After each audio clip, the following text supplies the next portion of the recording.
Assalamualaikum warahmatullahi wabarakatuh. Salam guru penggerak, tergerak, bergerak, dan menggerakkan.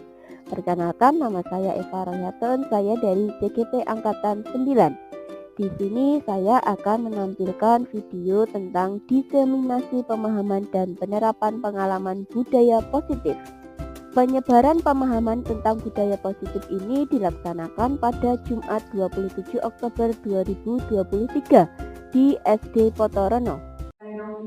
Assalamualaikum warahmatullahi wabarakatuh. Waalaikumsalam warahmatullahi wabarakatuh.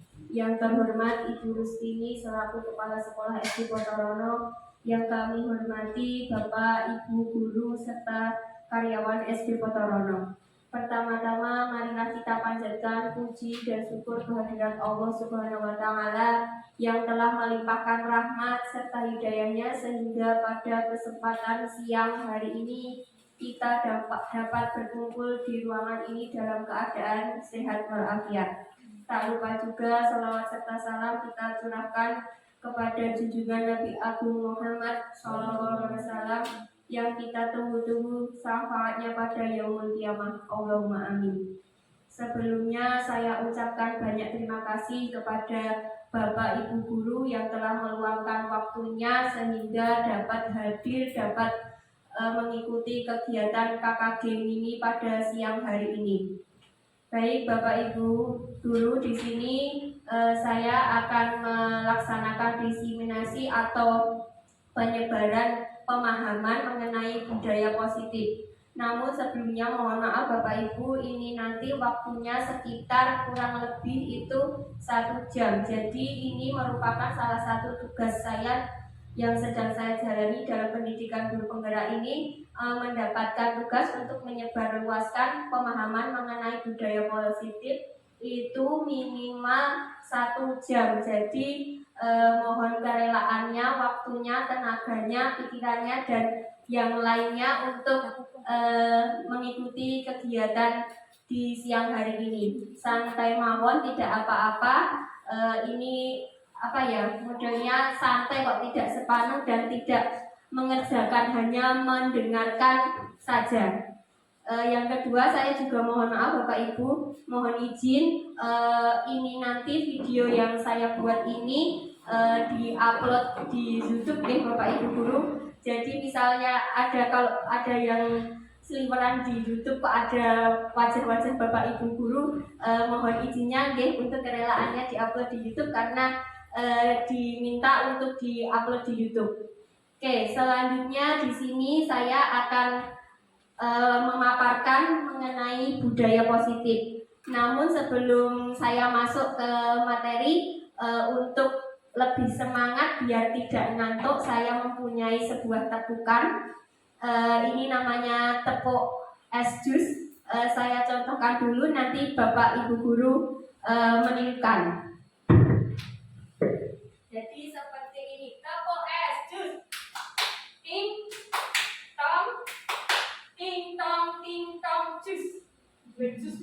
Seperti itu nggih. Ketika bilang jus, ngejus temennya yang di sebelahnya atau yang di belakangnya, biar temennya tidak ngantuk, biar fresh kembali. Paham nih Bapak Ibu? Paham? Ya, kalau paham mohon untuk berdiri sejenak. Monggo Pak Dani bisa gabung sini sama Pak Salam, biar tidak sendiri burus, bisa sama Bu Faizul.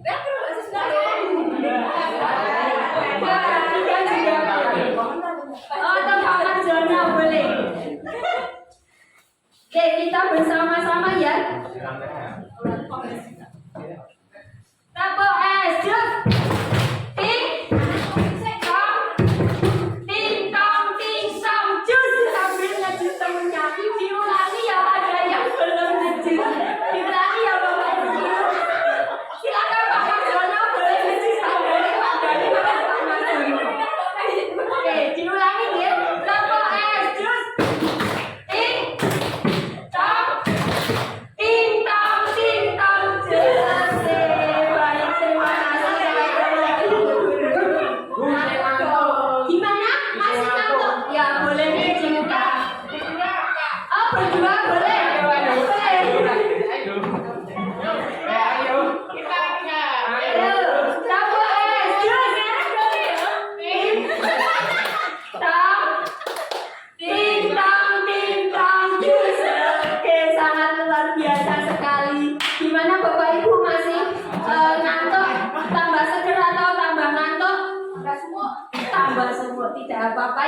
Bapak Ibu dibedah-bedahkan hanya 1 jam di sini. Oke, baik Bapak Ibu guru, mari kita lanjutkan. Sebelum kita masuk ke materi, tentunya Bapak Ibu guru semuanya tidak asing ya, ada kata budaya positif. Mungkin di pikiran Bapak Ibu guru itu apa sih budaya positif itu? Apa Pak Marjono? Perilaku yang baik. Perilaku yang baik. Mungkin ada yang lain? Mbak Ida mungkin? Kebiasaan yang baik. Kebiasaan yang baik. Pak Agus? Sesuatu yang harus dipertahankan. Sesuatu yang harus dan itu ya, sudah menjadi rutinitas. yang menjadi rutinitas berarti kebiasaan ya Pak, kebiasaan baik yang sudah dijalankan. Baik, apa yang disampaikan oleh Bapak Ibu itu semuanya benar. Nah, tentunya budaya positif itu penting atau tidak? Penting, iya penting sekali. Budaya positif itu penting sekali untuk dunia pendidikan, terutama untuk sekolah, apalagi khususnya untuk SD Potorono ini. Jadi dengan mengetahui budaya positif, kita dapat menerapkan motivasi diri dari dari seseorang, khususnya untuk murid kita. Jadi kita sebagai guru, kita bertugas untuk mempelajari, untuk mengetahui, untuk memperdalam mengenai ilmu budaya positif. Karena kita sebagai guru itu tidak hanya mengajar saja, tetapi kita juga harus menumbuhkan motivasi diri pada murid. Nah, itu yang dinamakan motivasi intrinsik. Nah, tentunya dengan motivasi intrinsik nanti diharapkan anak-anak bisa memiliki karakter berbudi pekerti luhur, berakhlak mulia sesuai dengan visi SD Potorono ini, sesuai dengan impian yang sudah kita impikan, sesuai dengan profil pelajar Pancasila. Nah, budaya positif itu tidak hanya yang disampaikan Bapak Ibu saja. Tadi itu ada yang menyebutkan rutinitas kebiasaan. Ternyata budaya positif itu di dalamnya terdapat beberapa konsep inti. Yang pertama ada perubahan paradigma belajar, ada disiplin positif, ada nilai-nilai kebajikan, kebutuhan dasar manusia, lalu ada motivasi perilaku manusia, ada posisi kontrol guru, ada keyakinan kelas, dan yang terakhir segitiga restitusi. Itu semua bagian dari budaya positif. Jadi tidak hanya kebiasaan, tidak hanya perilaku. Budaya positif itu mencakup semua konsep inti ini. Ini nanti akan kita bahas satu persatu. Oke, untuk yang pertama pembelajaran dengan paradigma baru. Sebelum masuk ke materi, mungkin Bapak Ibu guru sudah tidak asing lagi ada istilah yang bilang begini, pembelajaran itu berpusat pada siswa dan pembelajaran berpusat pada guru. Tentunya tidak asing lagi nih Bapak Ibu. Mungkin ada yang mau menyampaikan perbedaan pembelajaran berpusat pada siswa dan pembelajaran berpusat pada guru. Mungkin ada Bapak Ibu yang mau menyampaikan? Pak Sumarjono? Kalau pembelajaran berpusat pada guru itu sebagai sentris, sebagai pusat ilmu pengetahuan. Kalau berpusat pada anak lah yang membelajarkan, anak yang belajar dengan aktif dan sendirinya. Betul, apa yang disampaikan Pak Sumarjono itu betul. Itu perbedaan dari pembelajaran berpusat pada siswa dan pembelajaran berpusat pada guru. Jadi kalau pembelajaran berpusat pada siswa itu lebih menekankan murid-muridnya yang aktif. Kita sebagai guru hanya memfasilitasi anak tersebut.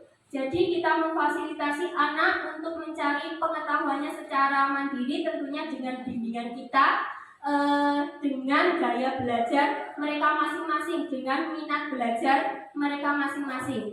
Lah, tentunya dalam menerapkan pembelajaran yang berpusat pada siswa itu juga harus memperhatikan gaya belajar dan minatnya, seperti yang sedang digencar-gencarkan pada dari tahun kemarin itu melalui pembelajaran berdiferensiasi, ya, itu membelajarkan atau memfasilitasi anak sesuai gaya belajarnya, sesuai dengan minat belajarnya demi untuk mewujudkan profil pelajar Pancasila. Mungkin di sini masih ada yang menggunakan pembelajaran berpusat pada guru atau semuanya sudah menggunakan pembelajaran berpusat pada siswa?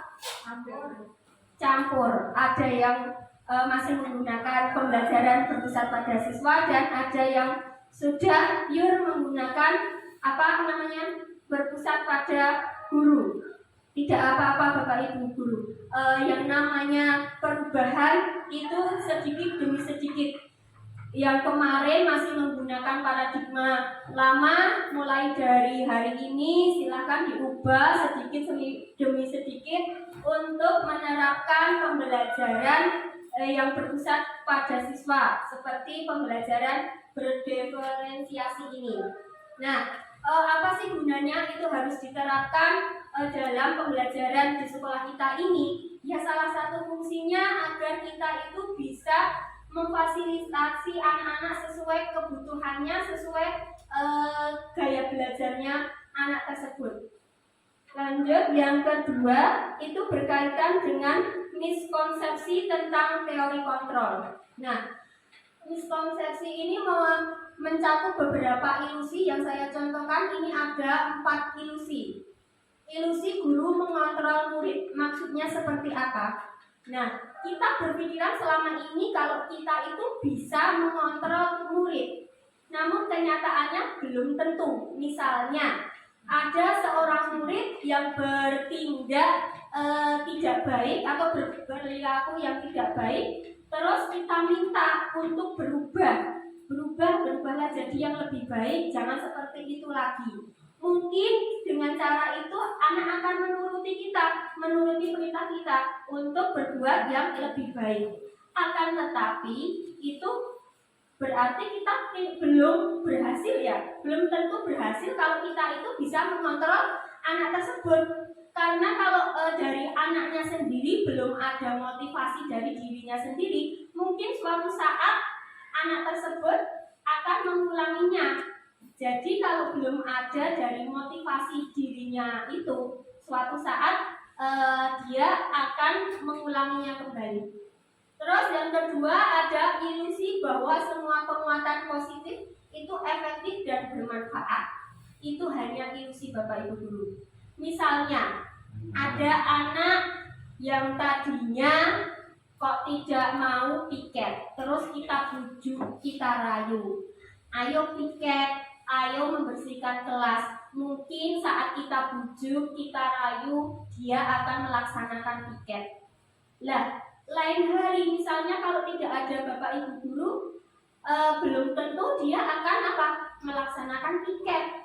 Kecuali kalau dia sudah memiliki motivasi diri, tidak ada Bapak Ibu guru, mereka akan piket sendiri. Berdasarkan di lapangan saja untuk kelas saya itu, misalnya kalau diingatkan, ada yang tidak diingatkan melaksanakan, tapi ada yang tidak diingatkan ya tidak melaksanakan.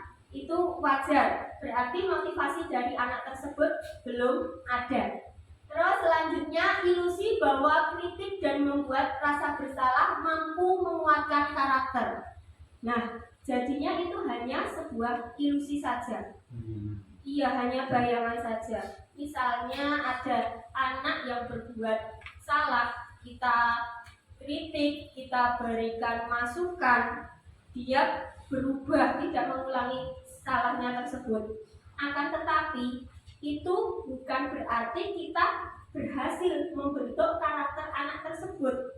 Kita tidak tahu setelah kita tinggal, misalnya tadi berbuat di kelas ini sudah diingatkan jangan ejek-ejekan. Nah, setelah kita tinggal kan kita tidak tahu murid tersebut masih ejek-ejekan atau tidak. Setelah kita kritiki, setelah kita berikan saran, setelah itu dia janji, iya Bu, saya tidak akan mengulanginya. Nah, suatu saat bisa saja akan mengulanginya seperti itu. Jadinya ilusi bahwa kritik itu belum tentu membentuk karakter anak. Yang terakhir ada ilusi bahwa orang dewasa berhak memaksa. Seperti kita itu sebagai guru tentunya lebih dewasa daripada murid-murid kita. Nah, kita itu dalam bayangan berhak untuk memaksa anak untuk melakukan ini, melakukan itu. Tapi itu hanya ilusi. Anak tidak bisa dipaksa. Meskipun kita orang dewasa tidak boleh memaksanya. Misalnya kita paksa, ayo hari ini harus berangkat 6:30, tadarus dulu seperti itu. Mungkin apa? Dipaksa akan menjalankannya, tapi kan kita tidak tahu kalau dalam hatinya itu berangkat karena terpaksa, karena takut hukuman dan sebagainya, kalau tidak ada motivasi dari dirinya sendiri. Nah, selanjutnya mengubah paradigma stimulus respon ke pendekatan teori kontrol. Jadi sebelumnya itu ada stimulus respon bahwa realitas atau kebutuhan kita sama. Itu tentunya salah ya Pak. Itu kebutuhan kita itu tidak sama. Satu sama yang lain, murid kita yang satu sama dengan yang lain itu memiliki karakteristik yang berbeda-beda, tentunya kebutuhannya juga berbeda seperti yang disampaikan teori kontrol ini. Kalau kebutuhan kita itu berbeda sebagai manusia maupun sebagai murid, kebutuhan yang satunya murid ini A dengan yang B tentunya akan berbeda-beda. Selanjutnya, stimulus respon untuk semua orang melihat hal yang sama. Tidak, karena semua orang itu pasti memiliki pemikiran, memiliki gambaran yang berbeda-beda. Nah, untuk teori kontrolnya itu setiap orang pasti memiliki gambaran yang berbeda-beda. Misalnya saja, menganggap anak ini tuh orangnya patuh, orangnya disiplin, belum tentu guru yang lainnya bilang seperti itu. Oh tidak, itu tuh tidak patuh. Wong dikasih tahu tidak mau seperti itu. Jadi setiap guru maupun setiap murid itu memiliki gambaran yang berbeda-beda. Untuk yang selanjutnya, stimulus respon pada kita mencoba mengubah orang agar berpandangan sama dengan kita. Itu juga salah.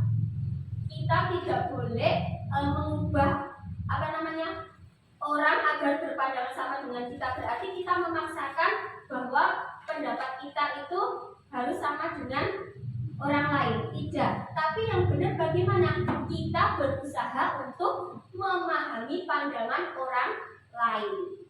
Selanjutnya, stimulus respon pada perilaku buruk dilihat sebagai suatu kesalahan.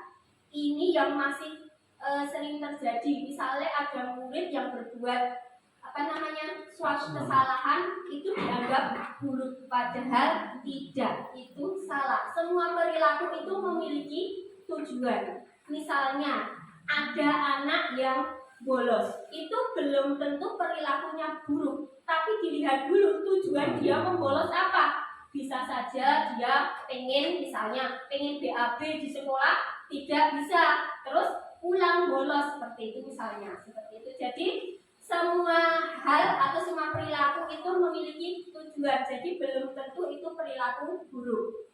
Selanjutnya, orang lain bisa mengontrol saya, itu juga salah. Hanya Anda yang bisa mengontrol diri Anda, jadinya hanya kita sendiri yang dapat mengontrol kita sendiri. Contohnya tadi, siswa itu tidak bisa dikontrol oleh guru, itu hanya ilusi saja. Kalau siswa itu belum memiliki motivasi diri, ya berarti dia tidak bisa melakukan perubahan. Contohnya saja, misalnya kita ketika dioyak-oyak oleh atasan kita, tapi kalau hati kita itu belum tergerak, belum termotivasi, ya tidak ada perubahan, seperti itu. Selanjutnya, saya bisa mengontrol orang lain. Ini kebalikan yang tadi. Kalau ini kita bisa mengubah orang lain, itu salah. Orang lain itu yang mengubah orangnya itu sendiri. Oke, selanjutnya pemaksaan ada pada saat bujukan gagal, itu juga salah. Yang betul ketika gagal maka akan melakukan kolaborasi atau konsensus menciptakan pilihan-pilihan baru. Dan yang terakhir, model berpikir menang kalah, itu juga salah. Misalnya ada anak yang berbuat salah, berbuat tidak baik. Nah, terus Bapak Ibu guru mencap kalau dia itu yang kalah, kita sebagai guru yang menang, itu juga salah. Yang benar bagaimana? Kita cari solusi bersama. Misalnya anak itu didudukkan bersama, ditanyai tadi berbuat kesalahan, tujuannya apa, terus apa yang harus dia perbuat, seperti itu. Jadi nanti akan memunculkan teori model berpikir menang-menang. Jadinya murid tidak merasa bersalah, guru juga tidak merasa bersalah. Jadi mereka menang dan menang.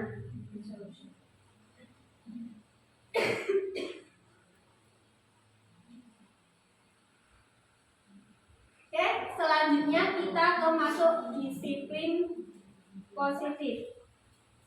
Nah, sebelum masuk ke disiplin positif, tentunya kita tidak asing lagi ya menemui kata-kata disiplin.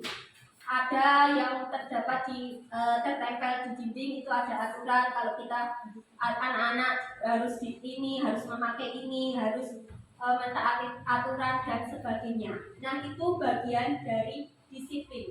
Disiplin itu berasal dari kata disiplina yang artinya belajar.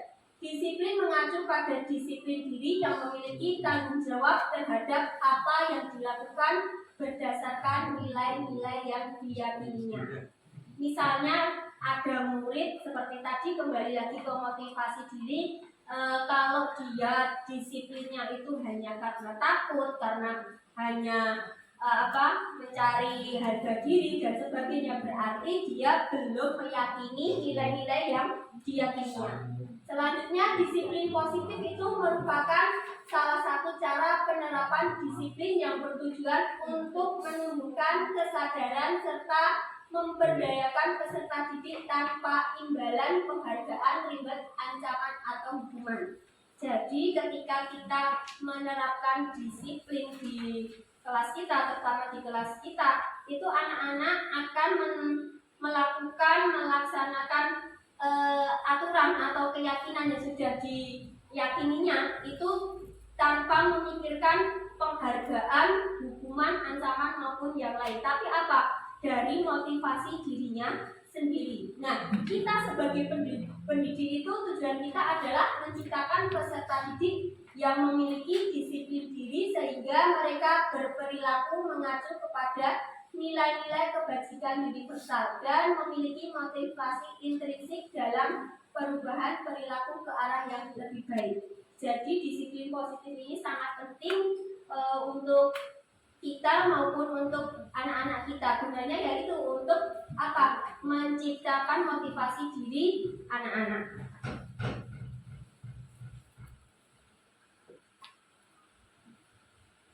Selanjutnya seperti yang saya sampaikan tadi, disiplin positif itu memuat nilai-nilai kebajikan, nilai yang disepakati bersama lepas dari suku, bangsa, agama, bahasa maupun latar belakangnya. Contohnya ini saya ambil 3 contoh, sebetulnya ada banyak sekali contohnya, namun saya hanya ambil 3 saja.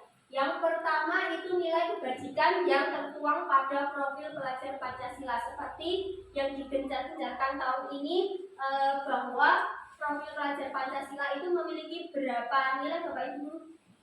6, betul, iya. Ada beriman dan bertakwa pada Tuhan Yang Maha Esa, dan berakhlak mulia, berkebinekaan global, gotong royong, mandiri, kreatif, dan bernalar kritis. Selain itu, saya juga mencontohkan melalui Ibu Primary Years atau PYP yang memuat nilai toleransi, rasa hormat, integritas, mandiri, menghargai, antusias, empati, keingintahuan, kreativitas, kerjasama, percaya diri, dan komitmen. Saya juga mengambil contoh dari keterampilan hidup atau skill. Yang pertama, dapat dipercaya, lurus hati, pendengaran yang aktif, tidak merendahkan orang lain, dan memberikan yang terbaik dari dirinya sendiri. Oke, itu nilai-nilai kebajikan yang terdapat pada disiplin positif. Mungkin Bapak Ibu guru memiliki pandangan yang lain, nilai kebajikan yang lainnya boleh. Itu hanya sebagai contoh saja. Jadi kita tanamkan pada diri anak-anak nilai-nilai kebajikan itu untuk menumbuhkan motivasi diri pada peserta didik. Nah, kalau kita menumbuhkan motivasi diri pada peserta didik itu tentunya tidak lepas dari yang namanya kebutuhan dasar manusia.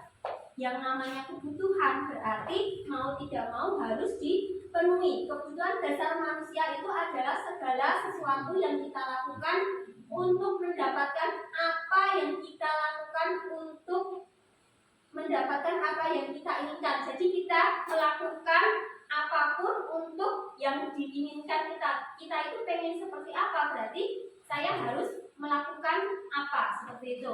Seluruh tindakan yang kita lakukan memiliki tujuan tertentu dan semua usaha terbaik yang kita lakukan adalah dalam rangka agar kebutuhan dasar kita terpenuhi dengan baik. Seperti murid kita, murid itu juga memiliki kebutuhan dasar yang harus kita penuhi. Kita sebagai guru kita harus tahu kebutuhan murid itu apa saja agar nantinya anak-anak itu memiliki motivasi diri.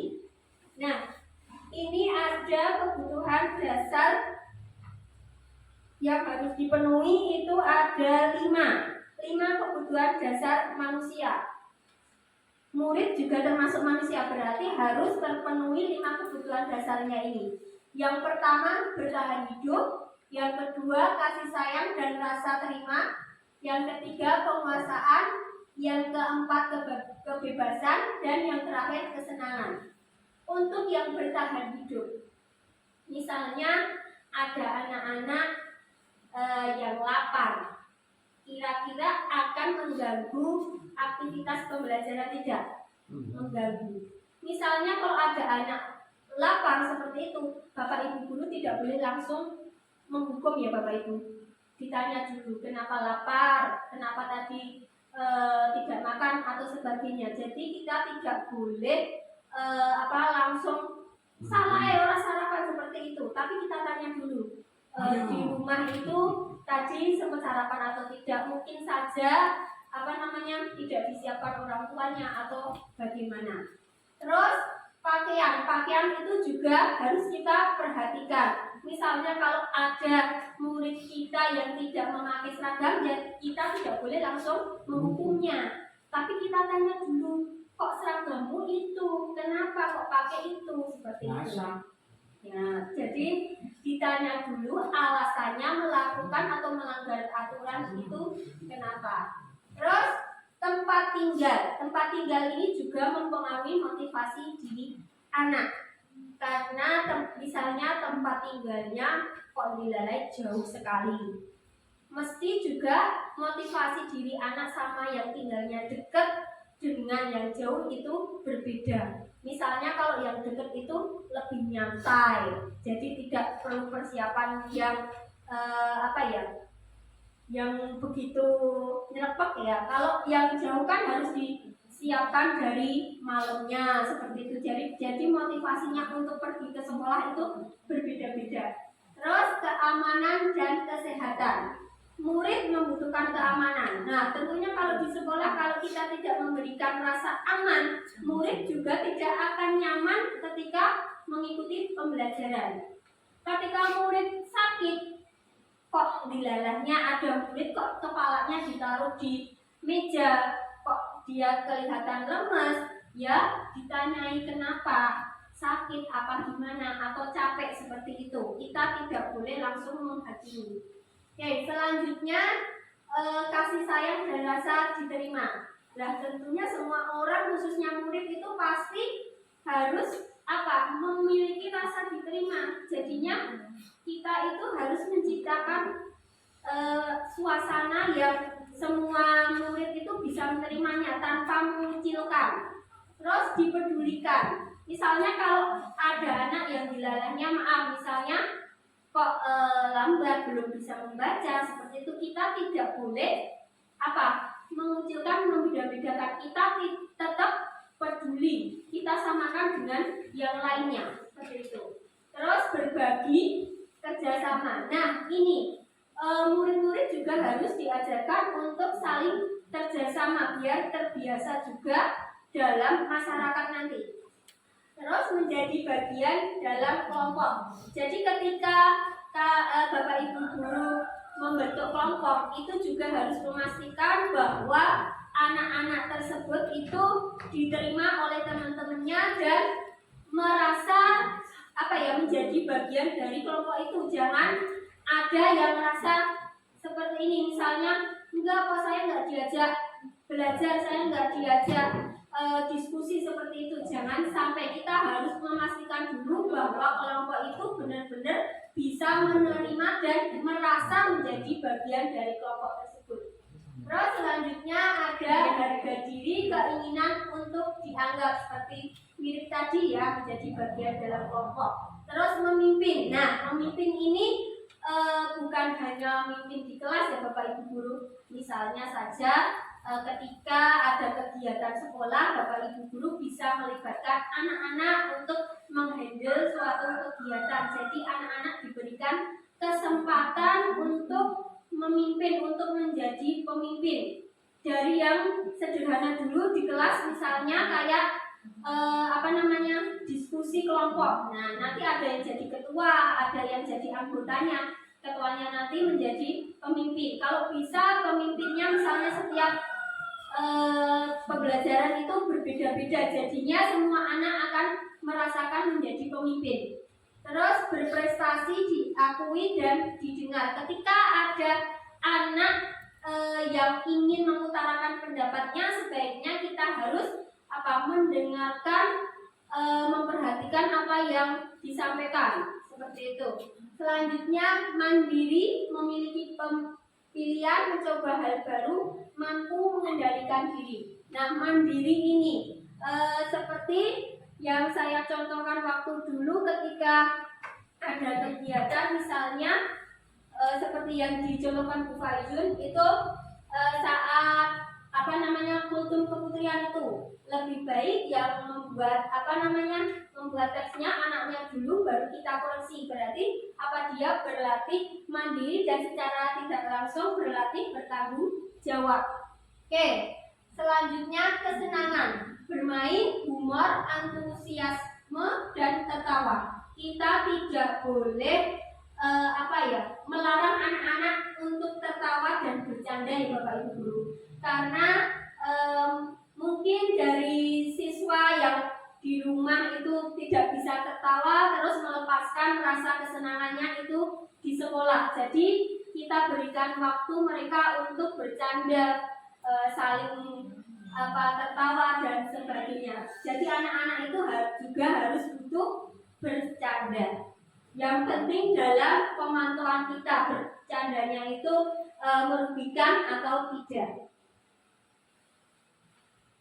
Selanjutnya, ketika 5 kebutuhan dasar itu sudah terpenuhi, maka akan timbullah atau muncullah motivasi perilaku manusia, terutama untuk murid kita. Nah, motivasi itu terbagi menjadi 2. Ada motivasi eksternal dan ada motivasi internal. Motivasi eksternal itu berarti dari orang lain, dari luar, bukan dari siswanya tersebut. Misalnya, mentaati aturan itu hanya untuk menghindari ketidaknyamanan atau hukuman. Yang memberikan hukuman kan orang lain, berarti dia mendapatkan motivasi dari orang lain mentaati aturan, dia tidak mendapatkan dari Pak Guru atau Bu Guru, seperti itu. Selanjutnya, untuk mendapat imbalan penghargaan dari orang lain. Misalnya, rajin belajar hanya karena ingin mendapatkan bintang atau reward. Nah, berarti dia tidak memiliki motivasi dari dirinya, tapi hanya karena ingin mendapatkan penghargaan. Selanjutnya, dari motivasi eksternal ini timbullah lama-kelamaan akan menimbulkan motivasi internal. Dengan kebiasaan itu dirubah, maka akan timbul motivasi internal atau motivasi dari dalam diri murid tersebut. Misalnya untuk menjadi orang yang mereka inginkan dan menghargai diri sendiri dengan nilai-nilai yang mereka percaya. Ini nanti akan kita bahas, nanti saya contohkan melalui keyakinan kelas. Jadinya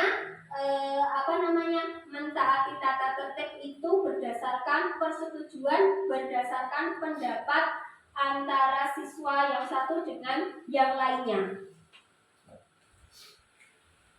Oke, berkaitan dengan motivasi ini juga terdapat yang namanya hukuman, konsekuensi, dan restitusi. Nah, ketiga istilah ini memiliki perbedaan.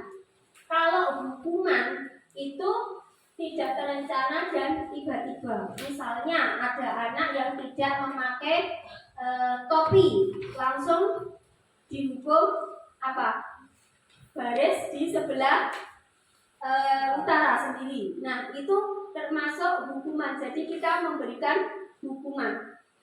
Terus misalnya ada anak yang telah disuruh untuk lari mengelilingi lapangan. Nah, itu tanpa kita tahu alasannya dulu, baru ujuk-ujuk sudah memberikan hukuman seperti itu.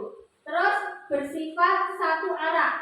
Jadi kita hanya memerintah yang melakukan anak yang tadi yang melanggar aturan.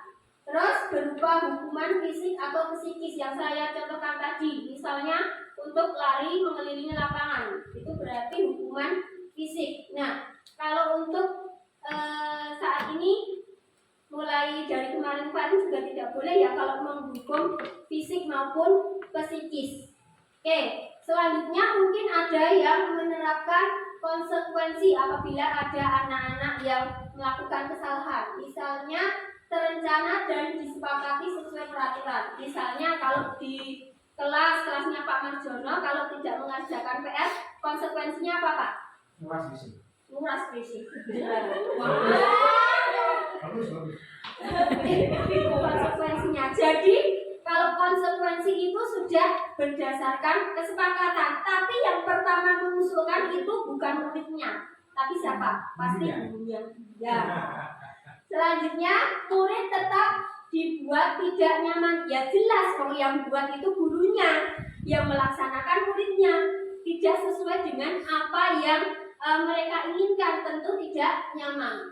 Selanjutnya sikap guru selalu memonitor murid. Jadi guru hanya memantau saja, hanya ngekon saja, ngawasi saja seperti itu. Nah, terus bagaimana yang benar untuk menyelesaikan sebuah permasalahan atau kasus pada anak-anak yang tidak mentaati aturan, yaitu dengan restitusi.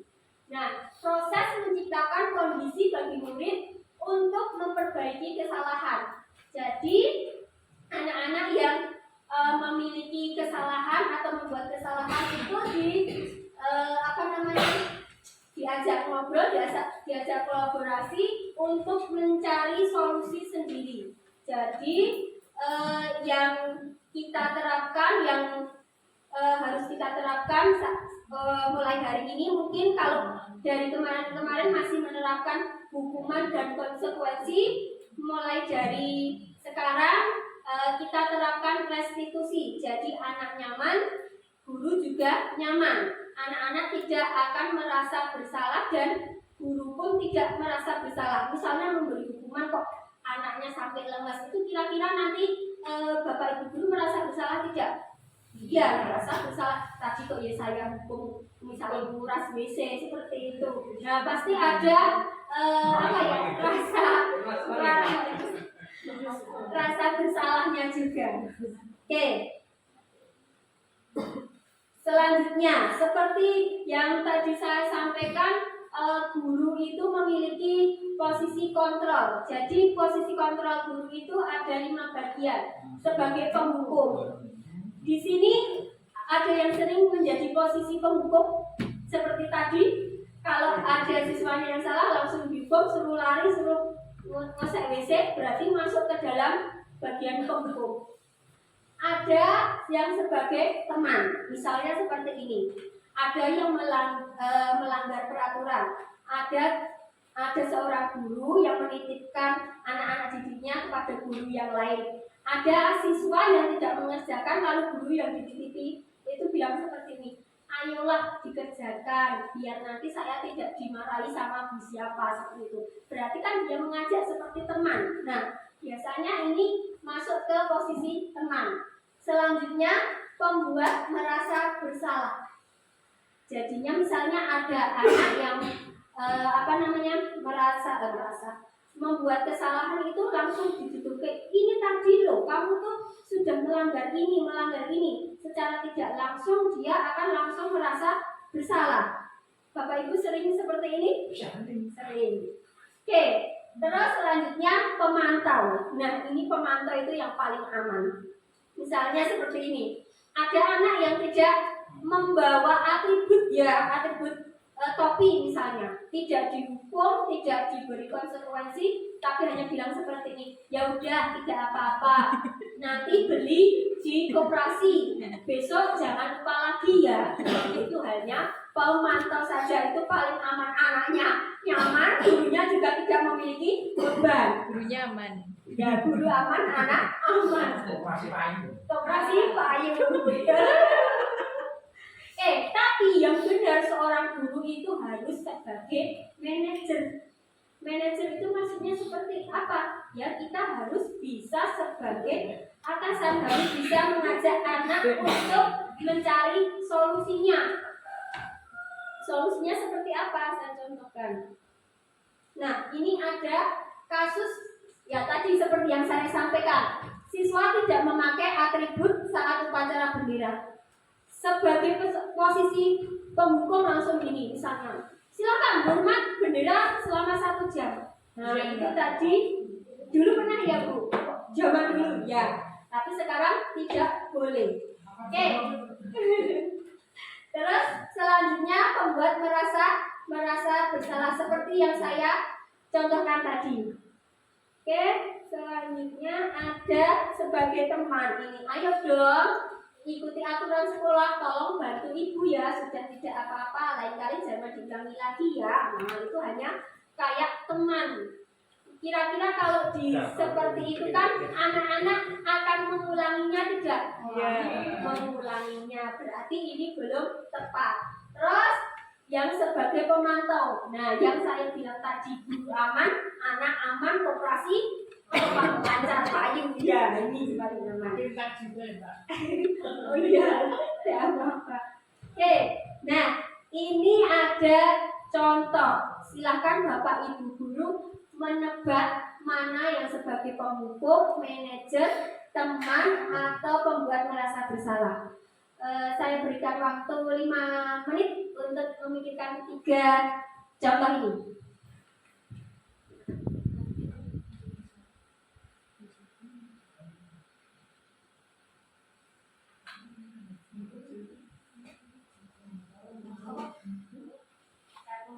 Sebagai teman, pemantau, penghukum, manajer, pembuat merasa bersalah.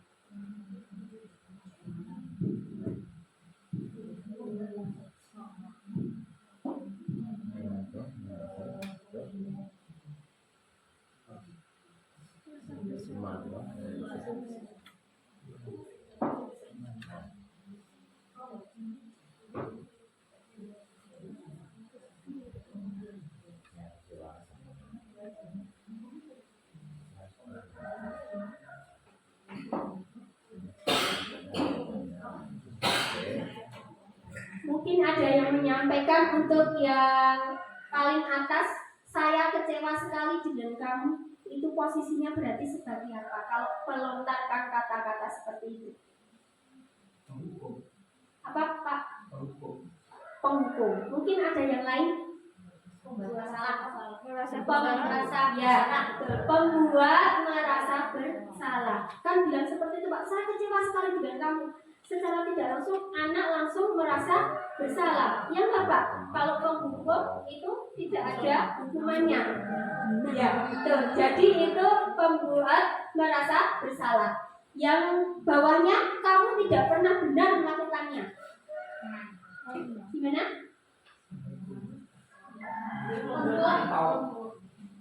Kalau pemantau tadi seperti yang saya bilang tadi Pak, guru aman, anak aman. Kalau ini kan sudah terlanjur marah. Kalau penghukum ini tidak ada. Ya, sama, pembuat merasa bersalah. Yang ketiga, manajer. manajer, betul. Jadi kita diharapkan seperti ini, apa rencanamu untuk menyelesaikan masalah ini. Jadi tidak ujuk-ujuk langsung dimarahi, tapi kita sebagai manajer menanyakan bagaimana solusinya. Nah, ini ada yang selanjutnya.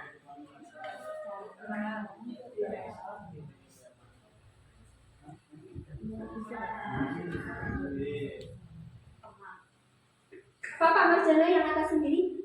Ayolah, teman ya. Ya betul, posisinya sebagai teman. Yang bawah sendiri? Teman. Sanksi. Betul, saya memantau teman pembuat rasa bersalah. Kamu tidak pernah mendapat nilai jika tidak mengerjakan tugas. Itu ada ancamannya tidak? Sudah dilakukan belum? Lah kira-kira masuk kemana?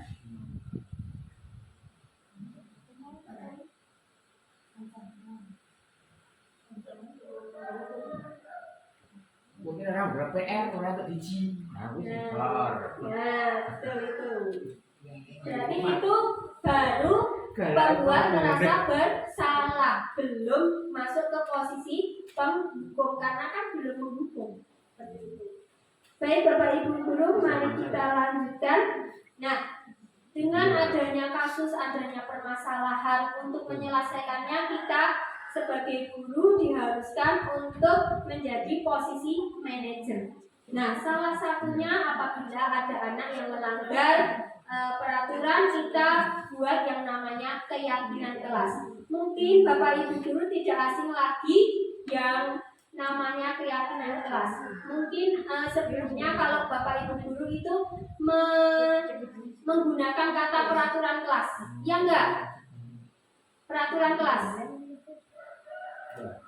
Selama ini masih menggunakan peraturan kelas atau keyakinan kelas? Kata tertib kelas. Kesepakatan kelas. Nah, apa bedanya keyakinan kelas sama peraturan kelas? Kalau keyakinan kelas itu berarti nilai-nilai yang diyakini oleh seluruh siswa.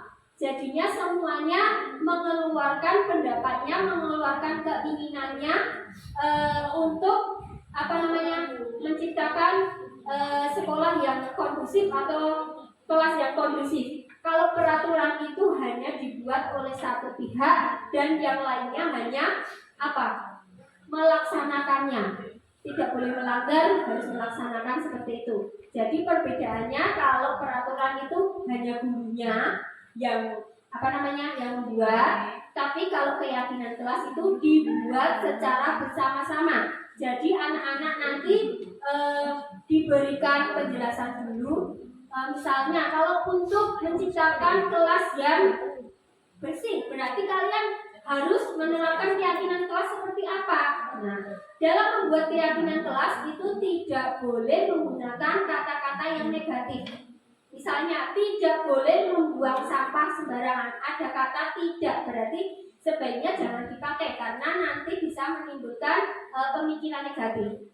Lebih baik kita pakai Buang sampah. Buang sampah ada tempatnya. Iya, seperti itu.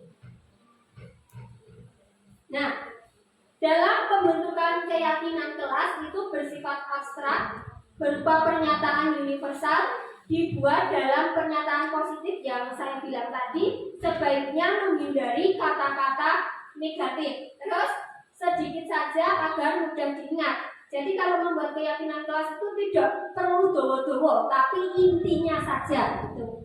Terus sesuai dengan kondisi kelas dan sekolah sehingga mudah diterapkan. Semua warga sekolah atau warga kelas dilibatkan saat membuat keyakinan kelas. Nah, seperti yang saya bilang tadi, kalau peraturan kelas itu tidak dibuat oleh seluruh warga kelas atau seluruh warga sekolah. Nah, kalau keyakinan semuanya harus ikut andil, harus usul. Nanti bisa saya contohkan dalam membuat keyakinan kelas. Nah, apabila ada anak yang melanggar keyakinan kelas itu tadi, tidak boleh seperti tadi ya posisi penghukum, tapi kita harus sebagai manajer, yaitu mengambil langkah restitusi. Ini ada segitiga restitusi, yaitu suatu proses dialog yang dijalankan oleh guru agar dapat menghasilkan murid yang mandiri dan bertanggung jawab. Misalnya kalau ada murid yang melakukan kesalahan kok langsung dihukum, kira-kira itu jera atau malah tambah bandel, kira-kira Bapak Ibu guru, tambah bandel. Makanya kita harus menerapkan yang namanya segitiga restitusi. Segitiga restitusi ini memiliki 3 langkah. Yang pertama, menstabilkan identitas, validasi tindakan yang salah, dan menanyakan keyakinan kelas. Keyakinan kelas yang sudah dibuat oleh murid bersama guru tadi. Oke, menstabilkan identitas. Yang pertama itu langkah dari restitusi. Maksudnya bagaimana? Berdasarkan prinsip membuat kesalahan adalah bagian dari proses pembelajaran. Misalnya, Bapak Ibu guru bisa melontarkan kata atau berkata pada anak yang melakukan kesalahan seperti ini. Berbuat salah itu wajar, namanya menstabilkan ya. Terus, tidak ada manusia yang sempurna. Lagi misalnya ibu bapak juga pernah melakukan itu. Jadi kalau bisa itu jangan membuat anak itu langsung merasa bersalah. Terus ibu bapak tidak mau mencari siapa yang salah, tapi ibu bapak ingin mencari solusi dari permasalahan ini. Jadi tidak menyalahkan, tetapi apa? Mencari solusinya. Terus contoh lain misalnya kamu berhak merasa begitu. Ini bagian dari menstabilkan identitas. Selanjutnya validasi tindakan yang salah. Nah, berdasarkan prinsip setiap perilaku berupaya memenuhi suatu kebutuhan tertentu. Misalnya Bapak Ibu guru setelah bilang tadi misalnya berbuat salah itu wajar seperti itu. Nah, lalu Bapak Ibu guru validasi tindakan yang salah yang sudah dilakukan siswa tersebut dengan melontarkan kata misalnya seperti ini. Kamu pasti punya alasan mengapa melakukan hal itu. Jadi kita menanyakan foto si murid itu melanggar peraturan. Alasannya apa? Tujuannya apa? Bisa melakukan itu. Terus misalnya bisa juga padahal kamu bisa melakukan yang lebih buruk dari ini ya. Jadinya malah seperti kayak apa ya? Tidak didonkan tapi kayak diberikan dibombong, betul. Terus misalnya kamu patut bangga karena telah melindungi sesuatu yang penting buatmu. Jadi intinya kita itu tidak boleh membuat anak itu sampai merasa bersalah. Karena kalau anak dibuat merasa bersalah, maka mentalnya akan down, betul. Iya. Jadi ketika menyelesaikan masalah harus hati-hati dalam melontarkan kata. Selanjutnya Bapak Ibu guru juga bisa melontarkan kata seperti ini. Kamu melakukannya karena mempertahankan sesuatu yang penting bagimu. Jadi diberikan apa ya, semangat gitu loh. Jadi tidak mengedurkan. Terus langkah selanjutnya yaitu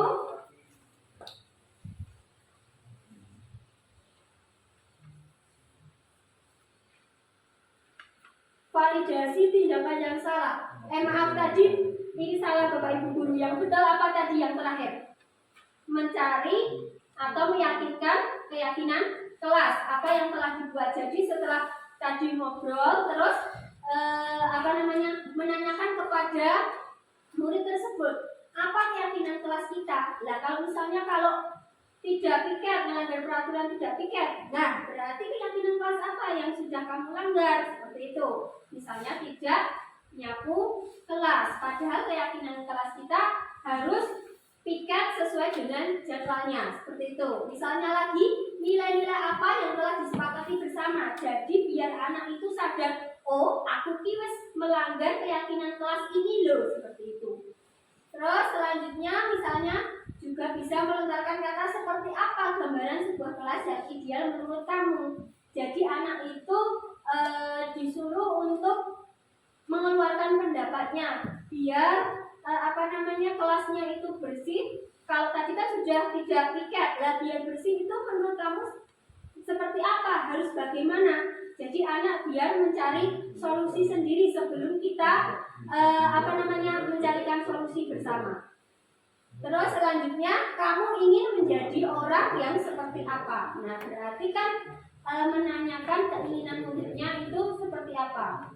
Nah, dalam melaksanakan segitiga restitusi ini, guru menang, anak juga menang. Anak tidak merasa bersalah, tapi dia menyadari kesalahannya dan akan kembali ke jalan yang benar, tidak melakukan kesalahan lagi. Diharapkan dengan seperti itu bisa menumbuhkan motivasi diri dari siswa tersebut.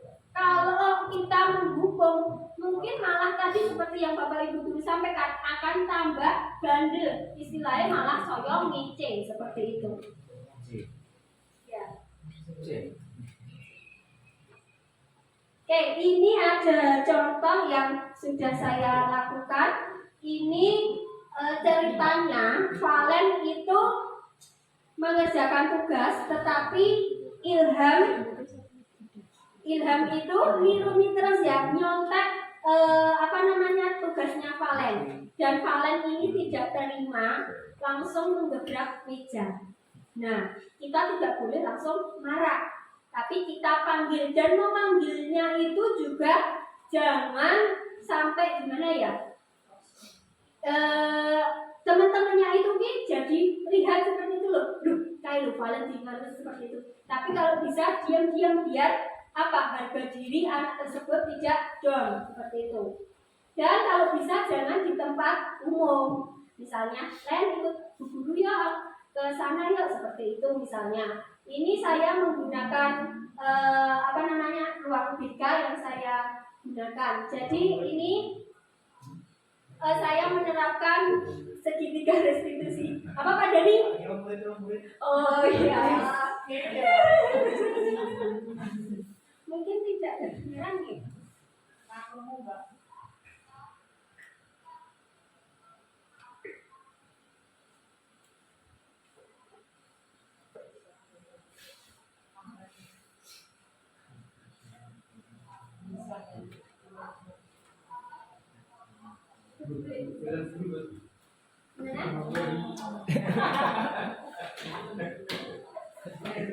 Nanti untuk lebih jelasnya Bapak Ibu guru bisa lihat di YouTube saya ya.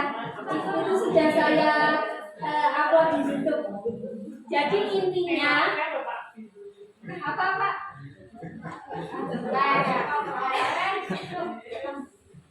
Jadi intinya kalau ada siswa yang melakukan kesalahan, kita itu tidak boleh membuat anak itu langsung merasa bersalah. Biar apa? Biar anak itu tidak down. Kalau kita menerapkan segitiga restitusi ini, kemungkinan anak malah akan termotivasi untuk berubah lagi dan berubah lagi.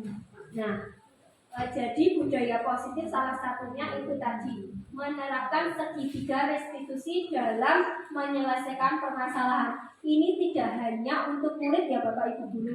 Mungkin ada Bapak Ibu guru yang lain yang sedang ada masalah, misalnya sama keluarganya, sama temannya. Nah, ini bisa diterapkan agar tidak sama pacarnya ya boleh Pak. Sama pacarnya seperti itu boleh. Biar apa? Nanti kondisinya juga akan kembali kondusif lagi seperti itu. Nah, mungkin itu Bapak Ibu guru yang saya sampaikan. Mungkin ada yang ingin ditanyakan atau ada yang mau menanggapi nggih. Di sini saya bukan maksud untuk menggurui nggih Bapak Ibu guru, hanya hanya berbagi saja apa yang sudah saya dapatkan. Gimana Pak? Terutama kalau tidak ada, mari kita buat kesimpulan ya Bapak Ibu guru, apa yang telah kita pelajari hari ini. Mohon Bapak Ibu guru untuk berdiri sejenak. Silakan biar tidak ngantuk, tidak tegang. Monggo Bapak Ibu guru berdiri sejenak.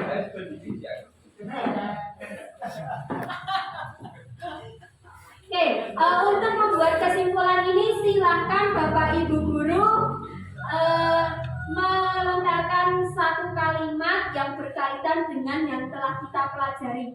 Tidak boleh sama dengan Bapak Ibu Guru yang lainnya. Apabila kok belum bisa menjawab, langsung loncati. Yang sudah bisa menjawab, bisa langsung duduk. Yang tidak bisa menjawab, masih berdiri. Jelas Bapak Ibu Guru? Gimana? Kalimat, satu kalimat saja. Misalnya saya contohkan. Ayo, rasa contohnya ini. Oh iya, mengurangi satu kalimat kalau satu kata, itu nanti tidak ada bedanya sama murid no. Satu kalimat saya dicontohin. Oke, mulai dari mana? Saya. Ya. Ya, dari bebas. Hari ini saya belajar teman-teman kita. Boleh. Hari ini saya belajar terkait dengan perbedaan konsekuensi dan hubungan. Ya, betul. Lanjut. Ya, di sini. Oke, bagus. Betty. Boleh jujur, Buras? Hari ini saya belajar tentang Restitusi. salah satu penjelasan. Betul, hebat sekali. Lanjut, siapa? Bu Desti. Hari ini saya belajar tentang bahwa guru itu harus menjadi Betul sekali, bagus. Yang lain, Pak Salam. Guru itu harus membuat murid itu nyaman. Betul, nyaman. Ayo, Pak Des. Wow. Guru maupun sesama murid kita tidak boleh saling merendahkan. Ya, betul, tidak boleh saling merendahkan. Bagus sekali. Lanjut, ayo, Mbak Siska. Hari ini saya belajar tentang penyusunan keyakinan kelas. Keyakinan bagus.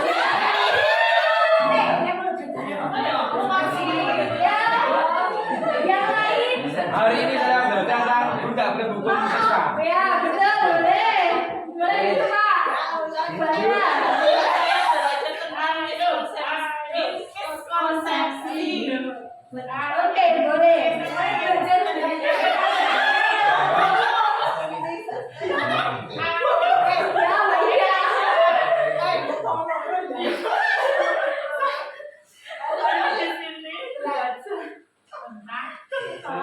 Tidak boleh langsung menghukum anak di kelas. Oke, bagus. Tinggal Pak Dani sama Bu Aul. Guru itu harus mengayomi. Wah, udah sekali. Ya, Ibu tinggal Bu Aul ini. Ada terakhir. Wah, ya, bisa. Membuat keyakinan kelas, usahakan tidak pakai kata tidak. Betul, tidak menggunakan kata negatif. Ya, Bu Hari Aul. ini saya belajar bahwa guru itu harus mengikuti perubahan dengan paradigma. Betul, bagus sekali. Tepuk tangan buat kita semua. Baik, terima kasih apa yang disampaikan oleh Bapak Ibu Guru semuanya itu sangat luar biasa. Betul, hari ini kita mempelajari banyak ilmu. Semoga apa yang saya sampaikan dapat bermanfaat. Sekali lagi saya bukan menggurui, tapi saya hanya berbagi. Semoga bermanfaat dan dapat diterapkan di kelas. Mungkin sebelum saya tutup, ada yang ingin disampaikan? Motivasi lagi Mbak buat nanti submit. Oh ya, motivasi untuk guru penggerak yang sudah mendaftar ini ya. Kemarin ada Mbak Vika, Pak Dani, Bu Aul, Bu Fayun, Bu Akila, Mbak Desti, Bu Betty, ikut. Pak Salam ikut jualan. Nah, itu Pak John. Harusnya ya.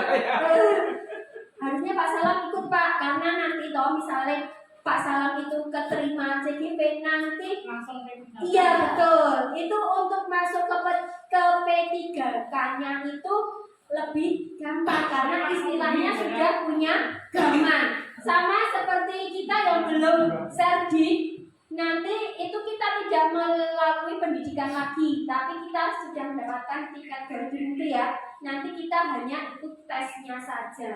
Satu lagi, yang jadi guru langsung jadi kepala sekolah. Ya Bu. Ya tidak apa-apa deh ya Bu. Ya nggak apa-apa. Iya. guru sama kepala sekolah itu sama ya, intinya kita berkontribusi di dunia pendidikan. Jadi kalau mau jadi guru ya jalani, mau jadi kepala sekolah jalani. Yang penting itu niatnya kita itu sebagai agen perubahan dalam pendidikan, terutama untuk kelas kita, untuk sekolah kita, untuk negeri kita. Kalau tidak kita, siapa lagi yang akan melakukan perubahan? Kalau kalau tidak ada perubahan, kita dijajah terus. Kita itu kan sebagai tonggaknya kehidupan ya. Tanpa adanya guru maka semuanya akan gelap gulita, betul. Jadi kita sebagai guru sesuai dengan perkembangan zaman. Ini kan perkembangan zaman, apalagi teknologi itu kan meningkat pesat ya Bapak Ibu guru. Jadi pengalaman atau ilmu-ilmu yang sudah disediakan oleh pemerintah itu harus kita istilahnya kalau Pak Isdarnova itu caplok gitu terus ya. Ya karena biar kita tidak ketinggalan zaman. Kalau kita tidak mengikutinya, mungkin saja beberapa tahun ke depan kita akan ngerasa kayak wah kok gini orang melukai yo seperti itu. Jadi kayak merasa menyesal. Jadi mumpung kita itu masih muda, pikirannya masih istilahnya masih nyanda. Nah, gunakan dengan sebaik-baiknya. Karena kalau sudah tua kan beda ya Pak Jon ya. Iya. Kalau yo. Mau mikir ya menanggung keras sedikit kan susah. Jadi monggo dimanfaatkan segera di-submit. Kalau ada kendala nanti bisa saya bantu kalau saya bisa membantunya. Atau ada yang mau melihat tugas saya dulu, boleh buat referensi, maksudnya ben dapat ide seperti itu boleh, monggo. Oke, mungkin itu saja. Atau dari Bu Ros ada yang ingin disampaikan? Kayaknya sudah hampir jam 2.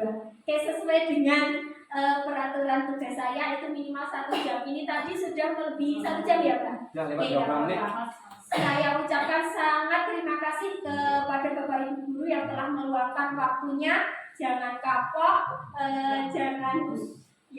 jangan kapok mengikuti KKG Mini ini nanti kita kembangkan bersama. Mungkin untuk bulan depan ada Bapak Ibu guru yang mau menyampaikan. Kemarin Mbak Vika bilang mau tentang Canva, boleh. Atau ada Bapak Ibu guru yang mau memaparkan materi yang lain juga boleh. Nanti Bapak Ibu guru yang memaparkan, saya punya materi dari guru penggerak ini, boleh minta ke saya itu boleh. Biar KKG Mini kita itu hidup kembali gitu loh. Jadinya kita itu tidak hanya mengajar saja, tapi kita juga harus berbagi, mencari ilmu juga. Jadi kita tidak hanya menularkannya, kita juga harus terus mencari ilmu. Seperti itu. Mungkin dari saya cukup sekian, ada kurang lebihnya saya mohon maaf. Saya akhiri, wassalamualaikum warahmatullahi wabarakatuh.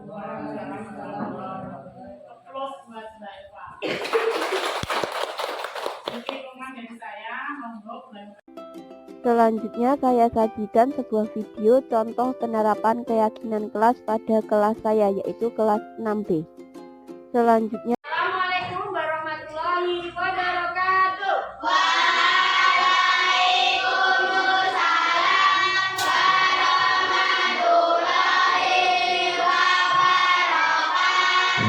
Salam bahagia.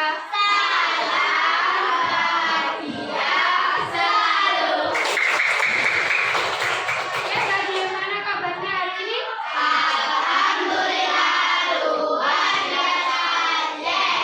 Oke, baik anak-anak. Hari ini kita akan membuat keyakinan kelas. Ada yang sudah pernah mendengar keyakinan kelas itu apa? Nah, kalau sekedar mendengar pernah ya? Ya, betul. Nah, saya jelaskan dulu keyakinan kelas itu apa. Kalau tidak salah, mungkin kalian pernah mendengarkan yang namanya peraturan kelas. Iya, kalau peraturan kelas. Ya, peraturan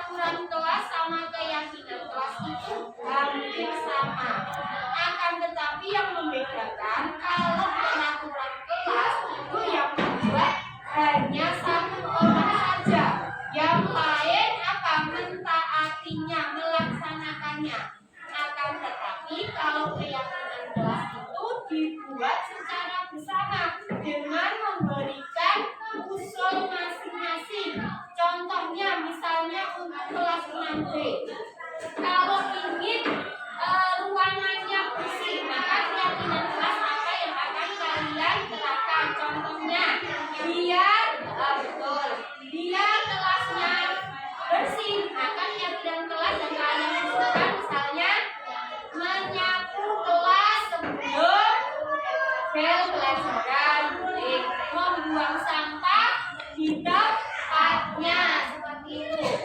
Usahakan kalau menuliskan atau menunjukkan keyakinan kelas itu menggunakan kata-kata yang tidak negatif, karena biar tidak menimbulkan pemikiran negatif. Contohnya misalnya tidak boleh membuang sampah sembarangan, itu dihilangkan kata tidak bolehnya, silahkan diganti boleh buanglah sampah pada tempatnya. Jadi hilangkan kata-kata negatif. Oke, baik. Ada yang ingin ditanyakan? Tidak. Kalau tidak, silakan menuliskan usulan kalian untuk keyakinan kelas ini apa saja. Silakan dituliskan di sticky note yang sudah saya bagikan. Lalu nanti semuanya ditempelkan ya, ditempelkan rapi di sini. Oke, silakan dituliskan. Anak-anak sudah menuliskan keyakinan kelas yang kalian usulkan? Sudah, silakan boleh ditempelkan. Silakan maju ke depan.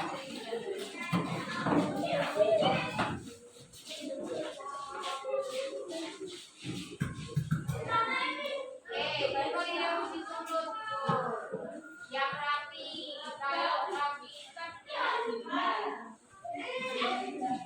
yang sudah menempelkan kalian kembali ke belakang.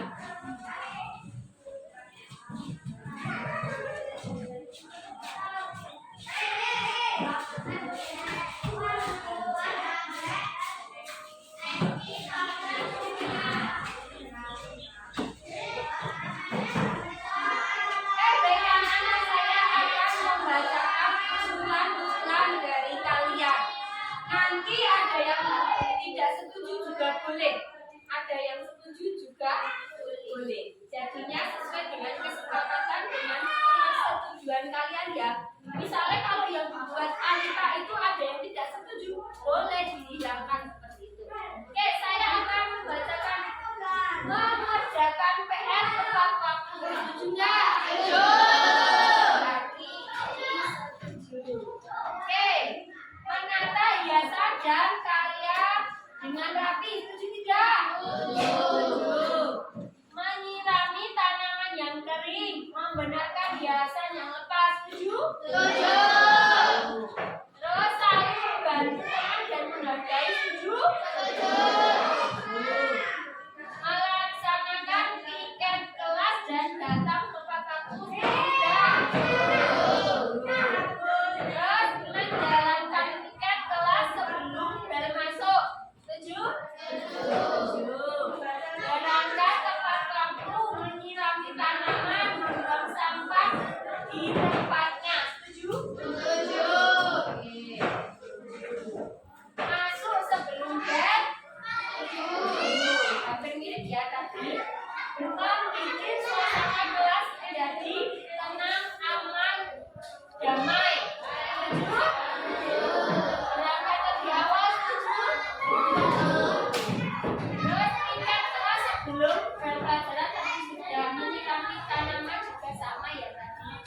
Kalau guru sudah menjelaskan, harus mendengarkan, setuju? Setuju. Piket sesuai jadwal tadi sudah, membuang sampah pada tempatnya tadi sudah, membuang sampah pada tempatnya sudah, mengerjakan tugas dengan tenang, setuju? Setuju. Tidak disuruh diskusi, berarti negara dengan tenang. Oke, menyapu kelas sebelum masuk. Oke, ini tadi keyakinan kelas yang sudah kalian buat. Berarti artinya kalau kalian sudah membuat keyakinan sudah disetujui oleh semua keluarga besar kelas 6B ini, berarti kalian harus apa? Mentaatinya. Kalau kalian tidak mentaatinya, berarti sama saja kalian tidak menghargai diri kalian sendiri, karena ini kan membuat kalian. Kenapa kok kalian sendiri yang melanggar? Berarti kalian tidak menghargai diri sendiri. Jadi kalau sudah membuat keyakinan kelas dan sudah disetujui semua murid-murid kelas 6 ini kalian wajib mentaatinya. Mungkin ada yang tidak setuju dengan angkat tangan. Berarti kalau tidak ada yang angkat tangan, semuanya setuju ya dengan keyakinan kelas ini. Mulai hari ini berarti kalian harus mentaati apa yang menjadi keyakinan kelas kita ini. Oke, siap ya? Oke, kalau begitu boleh kalian istirahat terlebih dahulu. Oke, sebelumnya saya ucapkan terima kasih karena sudah membuat keyakinan kelas ini. Semoga kelas kita ini dengan keyakinan kelas ini menjadikan kelas kita menjadi bersih, nyaman, aman, dan damai. Oke, baik, terima kasih. Saya akhiri. Wassalamualaikum warahmatullahi wabarakatuh.